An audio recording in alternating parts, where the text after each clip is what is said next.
A very good morning, ladies and gentlemen. Right at the outset, I'd like to thank the organizers of the 35th National Information Technology Conference for honoring me with this invite. I'm hugely privileged to be here and wouldn't assume, nor would I venture to teach you anything about information technology today.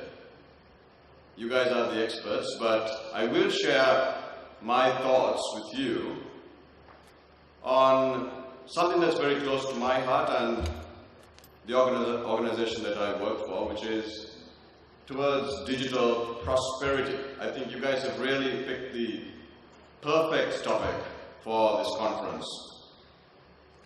And it really is a very exciting time. Now, if you really think about it, just a decade ago, you and I would be in completely different positions. Now what I mean is, I work for a very large media organization and you would be an individual.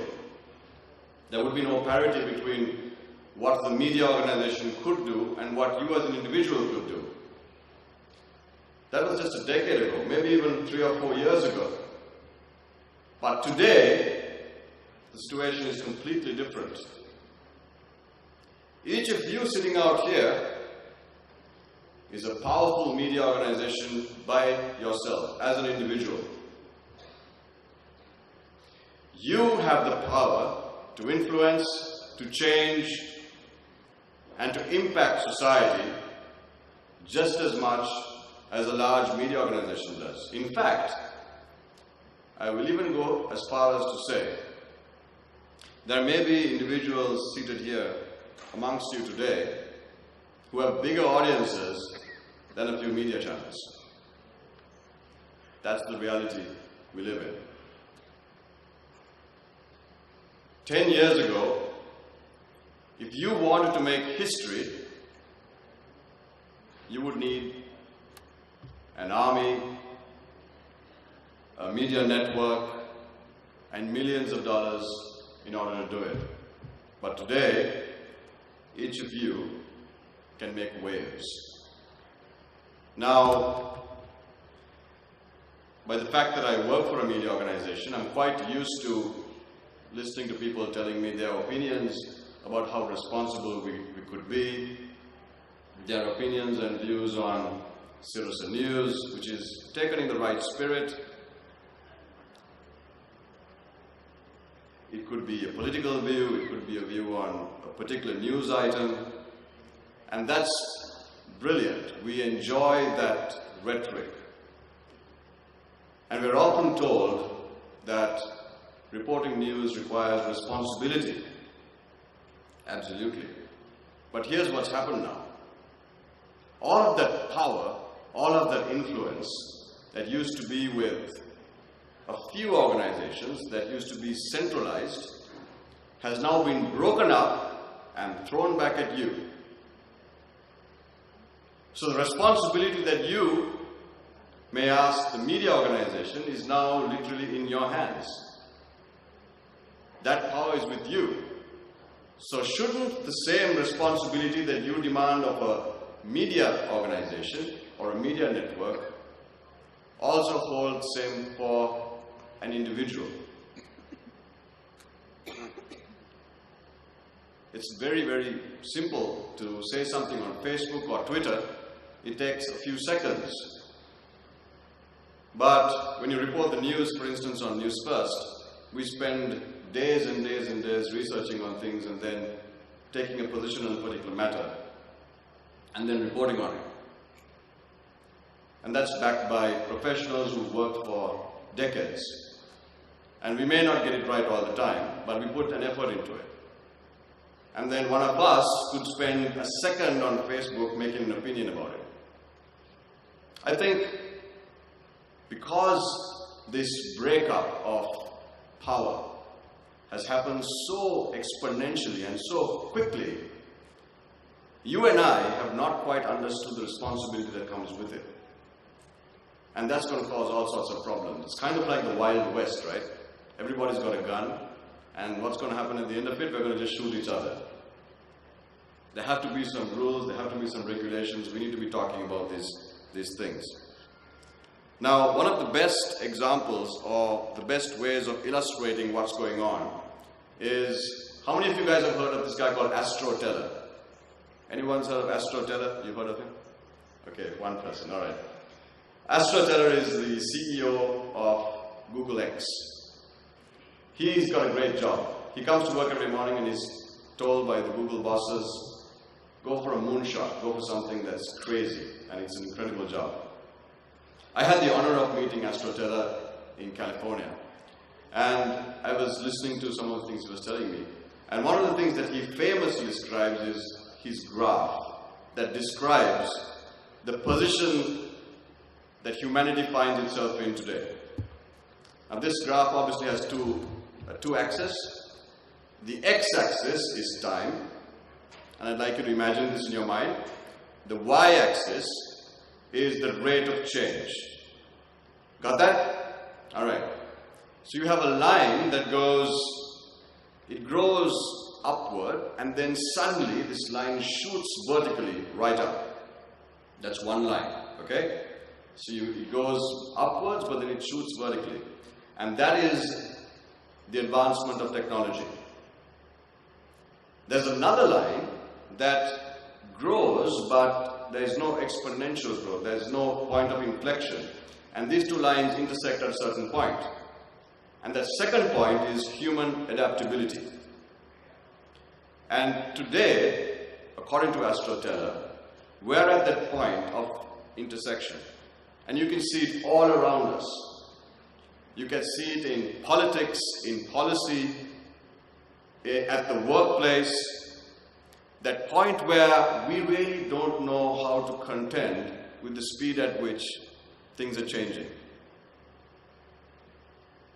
Experts call it the age of acceleration. The age of acceleration. It's not a natural state for us. We like things to remain as they are. But it's kind of like being on a bicycle. I don't want to ask you how many of you guys can ride a bicycle, but you can't ride a bicycle or you can't use a bicycle if you're, stationary, if you're in one place. You need to move. And there are some things in life that are actually easier when you're moving. And this modern reality, the age of acceleration, is one of them. You have to be constantly moving, and you have to be able to recognize and reconcile with that movement, be it government or policy, education, healthcare, or IT, or whatever it is you do, in order for us to succeed. Now, think about it 1,000 years ago. Let's go back 1,000 years, or 5,000 years. Things took a long time to change. If you were living in the 13th century or the 14th century, life wasn't going to really be too different for you. It was pretty much the same. It took hundreds of years for change to be a part of human life, for change to impact human life. Think about that. It took 100 years for something to change. If you look at weaponry, for instance, it took hundreds and hundreds of years for us to go from the bow and arrow, the spear, to something that was mechanized. And that, changed everything. It changed the game. But it took hundreds of years. Think about today. Things were different yesterday. Things were changing since this morning. North Korea has fired a ballistic missile over Japan this morning. And this is important to us because of our geopolitical position. And we hear about it literally seconds after it happens. A few decades ago, we would hear about it tomorrow morning in the newspapers. So there's response, there's reaction, and there's a sense of urgency. So if everything is changing, you and I are changing, then certainly there's something else that must change. Can anybody guess what hasn't changed? Pardon? Size of the planet. Well, that's debatable. But yes, the size of the planet. But anything else that's not physical, but maybe a little... Pardon? Change, yes. Something changed. Okay, interesting answer. Governance. Governance hasn't changed. Politics hasn't changed. I'm not talking about the heads. I'm not talking about the people. I'm talking about governance and politics and policy. If everything's changed and people expect things very differently, and if the power to influence change and make a difference is with you, we are still dealing with a legacy system, in your language, that was set up as a result of either the Cold War or World War II or something archaic that happened 100 years ago. The systems that were set up in response to something that happened in the world 50 to 100 years ago, and we expect results from this system. Let's look at examples from around the world. What's going on?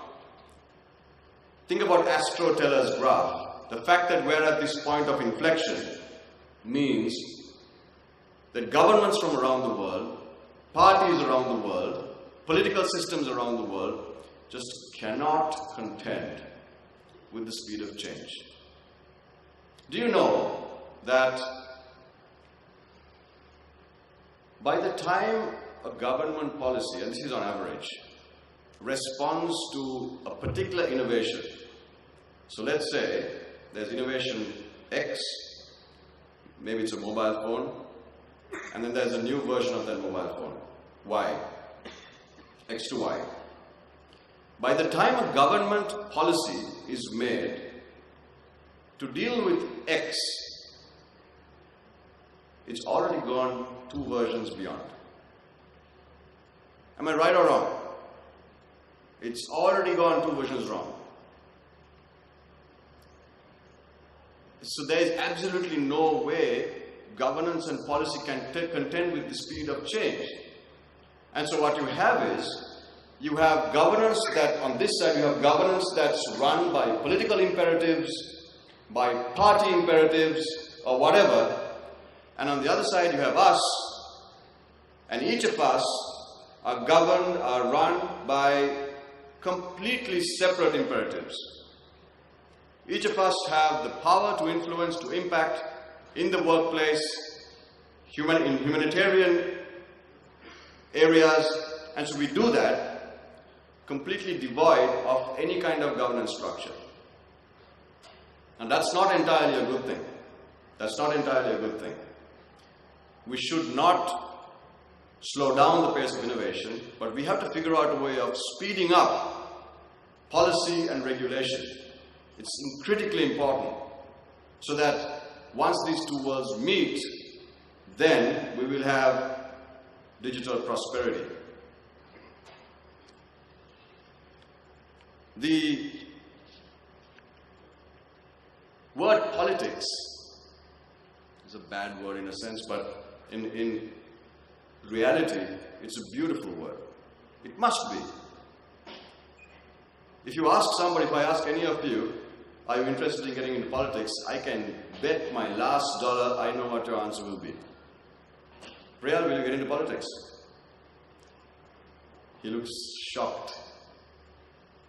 But if I ask somebody, if you dreamt of becoming a doctor or an engineer or a software engineer, you'll say yes, because there's dignity in these professions. And why not politics? It is an honorable profession, it is a sacred profession, and it is the most important of professions.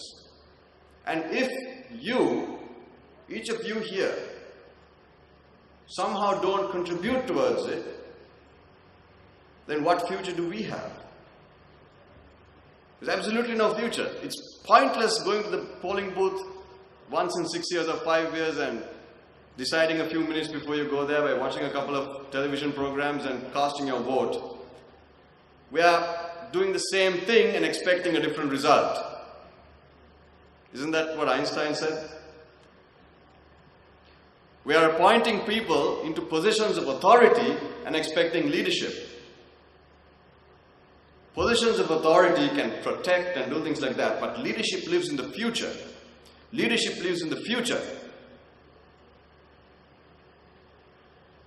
And sometimes leadership does things that we don't like, but they do things because they live in the future. They drive nations forward. They drive companies forward.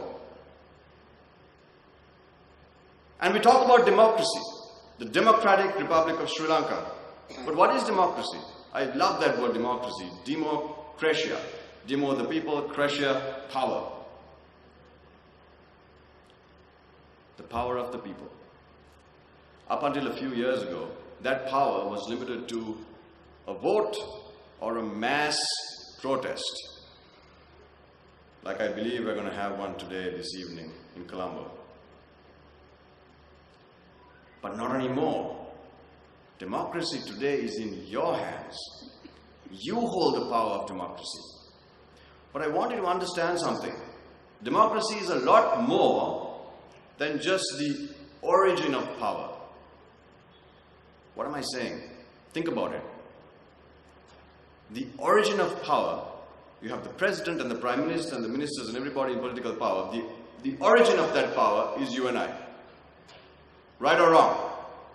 We voted them in. But there's a second part that we forget. The legitimacy of power. The legitimacy of power. The performance of power. Once power is given,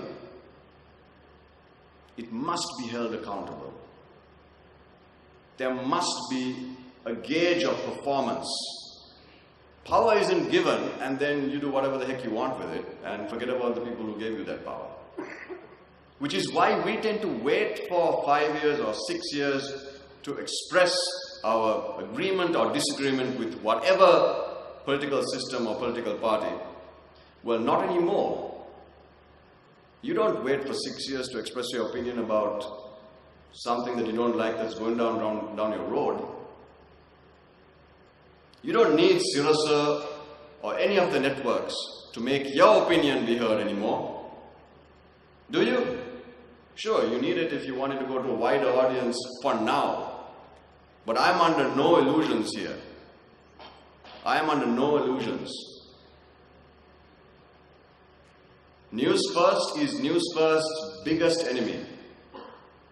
The success that Newsfirst has enjoyed is our biggest enemy, and we are breaking it down, which is why Newsfirst sends its boys and girls to the most rural, deep, dusty villages in Sri Lanka to interact with young people and try to understand what's going on in this country. We don't sit in our studios and just report news. Everything is changing.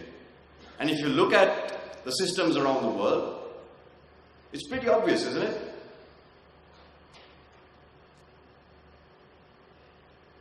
If you look at Europe, for instance, look at what happened at Brexit. It was a huge indictment on the two traditional parties. The Labour Party and the Conservatives were wiped out. Nobody understood what was going on. The people voted against the system. If you look at America, you have a situation where the Republican Party is so stuck in some strange ancient philosophy that it is denying climate change. That's incredible. But the Democratic Party hasn't survived either. You saw what happened to Hillary with Bernie Sanders. Bernie Sanders was able to bring out the young vote because there's something going on. People don't really see a difference anymore between the Democratic Party and the Republican Party. Because they stood for something that was relevant during the Civil War in the US. Think about what's going on here in Sri Lanka. If I name a politician, I can bet you wouldn't know what party he's in. The reason is things have changed, and what used to be relevant, the solutions of the 20th century are irrelevant in the 21st century. They may work a little today, but they absolutely will not work tomorrow. So what's going to happen is the strong nations of the world, or the stronger nations, their boundaries will hold, but their politics will explode. Their politics will explode. The weak nations of the world will explode. This is not something I'm saying. These are thoughts that are shared by some of the world's leading futurists. So we need to be very careful. We're not strong or weak, we're kind of in the middle. I don't think that we're going to explode. But if you don't watch out, we're in for something that we have never contended for in this country. The key thing is to understand what's going on in rural Sri Lanka. What's going on in rural Sri Lanka. And what we see is a massive chasm between the human development indices, what we're told about. We always talk about 95% literacy and healthcare and education and all of this. But what we see on the ground, which I'm sure all of us share this same view, is deprivation, poverty, a lack of opportunity. The democratic power and the democratic opportunity that we should be having has not trickled down to the masses. And it's impossible to have digital prosperity if we don't address where the prosperity is needed. Our kings understood this thousands of years ago. If you think about our irrigation system, for instance, our irrigation system was never meant to be on an island-wide scale. Our kings never took water from one province and sent it to another province. It was always centered around the beautiful Sri Lankan village. It was self-sufficient, it was prosperous, it was a system that worked for thousands and thousands of years. Our irrigation system worked up until about 150 years ago until the Brits came in. What the kings did was you see, if you go to Anuradhapura, Polonnaruwa, you'll see lots and lots of tanks, and it wouldn't really make sense to you. You wonder why are there hundreds of tanks. But each tank had a separate purpose. I'm sure you know this. But there was a tank for animals, there was a tank for humans, a tank for farming, a tank for overflow, all sorts of reasons. And this functioned as a cluster and made a cluster of villages self-sufficient. Today, these tanks are being raped for sand and all sorts of things. Nobody understands the cluster system, and as a result of that, the national development projects are ruining that beautiful, intricate system. So, no matter how many times you repair a tank, it will be of absolutely no use because it is built for a separate purpose. If you travel to a Sri Lankan village, the opportunity, the accessibility to information in a village is paltry. So you have young people who travel to Colombo or Kandy or some of the bigger cities. It causes urban stress and it deprives our beautiful capital from those villages, our human capital. So whatever you do in those villages, you can go and start entrepreneurship drives or whatever, it will not work because there are no young people. We know because when we go for Gammada and it's a big event in a village, there are no young people. They are either shipped off to the Middle East, which is the most indignant thing you can do to a people, or they're working in Colombo or some of the urban centers because there is no opportunity in the village. But we are great at building a massive gold-paved highway from X to Y and expect that to somehow drive an economy forward. We've got to go back to the basics, and we've got to think about, you guys have really got it right. Digital prosperity means going to the village. And whatever digital progress we make must benefit the people. Must benefit the people. And the beautiful thing is, just looking at all of you here, I know for sure that this future is in great hands. Incredible professionals like you who have kept Sri Lanka's flag flying high all over the world. It's in your hands. And we can all be confident that if we remain as is and move forward with courage and conviction, then we can take Sri Lanka to its rightful place on the world stage, to its rightful place. We don't need anyone to do it for us. We can do it ourselves. We are the guardians of this nation. Someone once said, if you want to hit a target, with an arrow, aim slightly higher, because the attraction of gravity will try to pull it down. And as we try to go for that target towards digital prosperity, let's aim high and we will hit the target. Ladies and gentlemen, thank you so much. It's been a huge honor.